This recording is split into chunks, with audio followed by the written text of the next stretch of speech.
quelques sources spécifiques, cette fois du droit luxembourgeois des sociétés. Sur celle-même du droit de l'entrepreneuriat social.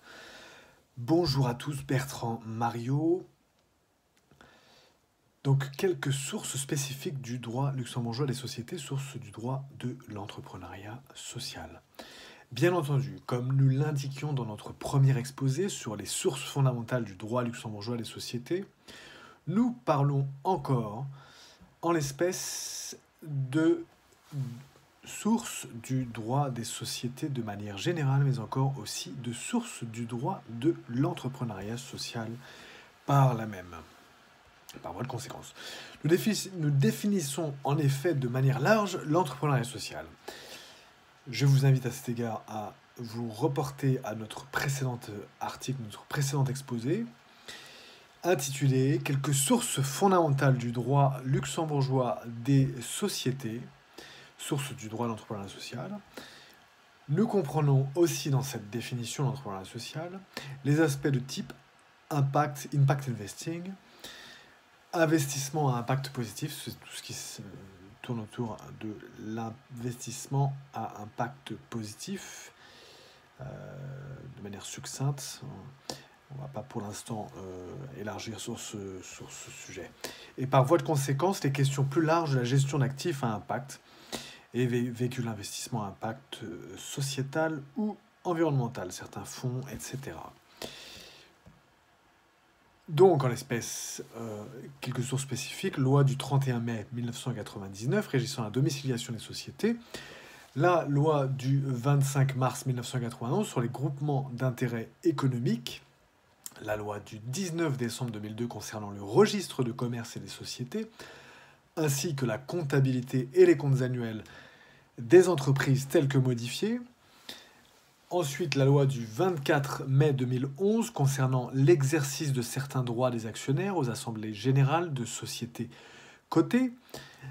Loi du 2 septembre 2011 sur l'accès à différentes professions, droit d'établissement.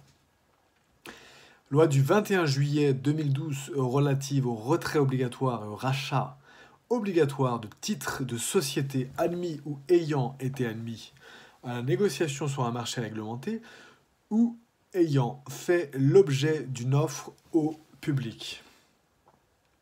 Ensuite, la loi du 6 avril 2013 relative aux titres dématérialisés. Ensuite encore, la loi du 12 juillet 2013 relative aux gestionnaires de fonds alternatifs. La loi du 27 mai 2016 portant réforme du régime de publication légale relatif aux sociétés et associations. La loi du 23 juillet 2016 sur les SARLS, entrée en vigueur au 16 janvier 2017. La loi du 10 août 2016 portant modernisation du droit des sociétés, entrée en vigueur au 21 août 2016.